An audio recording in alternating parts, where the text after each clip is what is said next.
నమస్తే అండి, నా పేరు Srujana. I am an architect and right now నేను చేసేది ఏంటంటే ఆఫీసుల లోపల మనము వాటిని తయారు చేయడం. ఆఫీసులు బిల్డింగ్లు కట్టేశాక లోపల కూర్చోవడానికి అన్నీ తయారు చేయడం. చైర్లు వేసి బెంచ్లు వేసేస్తే అయిపోదు కదా. So that's what I do. And మా ఇండస్ట్రీలో ఇది ఒక చిన్న సబ్ ఇండస్ట్రీ అనమాట. సో దీనిలో మాకు చాలా తక్కువ మంది ఆడవాళ్ళు ఉన్నారు. సో హేవర్త్ లాంటి కంపెనీ, ఒక గ్లోబల్ కంపెనీ వచ్చి ఇక్కడ ఉండే ఆడవాళ్ళు వాళ్ళు మేమందరం నెట్వర్క్ చేయాలి, మేమందరం కలవాలి, మా వర్క్ ఏంటో అనేది అందరికీ తెలియాలి అనే ప్రయత్నం ఇది వీళ్ళు చేస్తున్నది. So this is really nice. I'm very excited. నాకు చాలా ఉత్సాహంగా ఉంది ఇక్కడ ఉన్నందుకు. అండ్ మీరందరూ ఇట్లా వచ్చి వీడియోలు తీసి ఇట్లా చేస్తుంటే మేము ఏదో సెలబ్రిటీస్ అని మాకు ఫీలింగ్ వస్తాం. So thank you for that. ఈ నెట్వర్క్ అనేది ఎప్పటి నుంచి స్టార్ట్ అయింది? ఈ ఇంటర్నేషనల్ విమెన్స్ డే అనేది ఆల్మోస్ట్ మనకి ఒక 100 ఏళ్ళుగా నడుస్తుంది. అండ్ ఇదేంటంటే యుఎస్లో, యూరోప్లో, రకరకాల వేరే వేరే దేశాల్లో వేరే వేరే రూపాల్లో ఉంది. ఫస్ట్ ఏంటి, ఓట్ చేయడానికి హక్కుల గురించి అని వచ్చింది. తర్వాత ఆస్తి హక్కుల గురించి వచ్చింది. తర్వాత ఉద్యోగాలు చేసేటప్పుడు ఒకటే జీతం రావాలి, సమపాలంగా జీతాలు ఉండాలి చేసే పనికి అన్న దాని గురించి జరిగింది. సో అలాంటి దానిలో నుంచి ఇప్పుడు అవన్నీ సాల్వ్ అయిపోయినాయి అని అనలేము దేశం మొత్తంలో, ప్రపంచం మొత్తంలో. సో ఇది కంటిన్యూ అవుతూనే ఉంటుంది.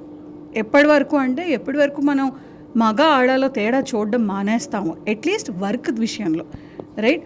అందరికీ ఏవో ఒక లోపాలు ఉంటాయి, అందరికీ ఏవో ఒక గుణాలు ఉంటాయి. అవి పట్టుకొని వాటిని చూడాలే కానీ, వాళ్ళు ఏం పని చేస్తున్నారో చూడాలే కానీ మగ ఆడ అక్కడే ఆగిపోకూడదు మన ఆలోచన. సో ఆ ఆలోచన మారే వరకు సంవత్సరం ఈ ఇంటర్నేషనల్ విమెన్స్ డే అనేది చేయబడుతుంది. ఈ నెట్వర్క్లో ప్రస్తుతం ఎంతమంది ఉన్నారు?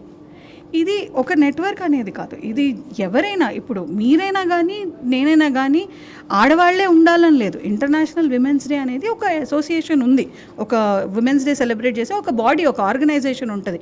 ఇప్పుడు మనకి ఎలా అయితే యుఎన్ దేశాలది ఉంటుందో, యూనిసెఫ్ అంటాము, తర్వాత యునెస్కో అంటాము, యుఎన్ నేషన్స్ ఉంటుందో, అలానే ఇది కూడా ఒక గ్లోబల్ బాడీ ఉంది. దీనిది రకరకాల చాప్టర్ అంటారు, ఒక్కొక్క దేశంలో ఒక్కొక్క సిటీలో ఉండేవి. దీనిలో చాలామంది ఉండొచ్చు అండ్ ఎవరైనా పార్టిసిపేట్ చేయొచ్చు. దీనికంటూ ఒక చదువు అక్కర్లేదు, దీనికంటూ ఒక జెండర్ కూడా అక్కర్లేదు.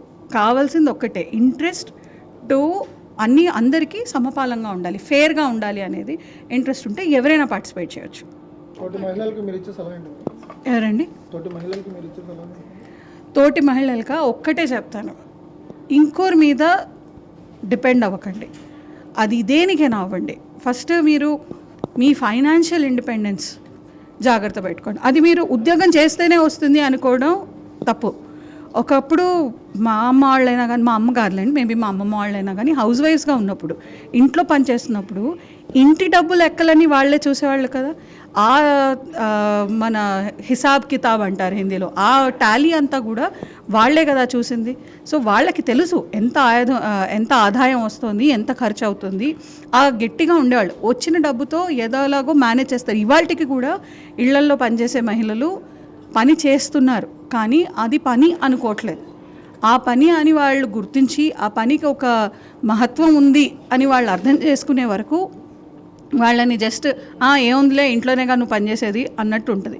సో తోటి మహిళలకు నేను ఒకటే చెప్పేది ఏంటంటే, మీకంటూ ఒక వాల్యూ ఉంటుంది. జస్ట్ బికాజ్ మీరు ఒక హ్యూమన్ బీయింగ్, మీరు ఒక ఆలోచించగలుగుతారు అనేదానికి మీకు ఒక ఇంటర్నల్గా మీరు ఒకటి పెట్టుకోవాలి. నేనంటే ఇది, నాకు ఇంత వాల్యూ ఉంటుంది అని మనం పెట్టుకుంటే అప్పుడు అన్నీ మారుతాయి. కానీ ఫస్ట్ థింగ్ వాల్యూ ఇచ్చుకోండి, మీరు చేసే పనికి వాల్యూ ఇచ్చుకోండి. That's all I will say.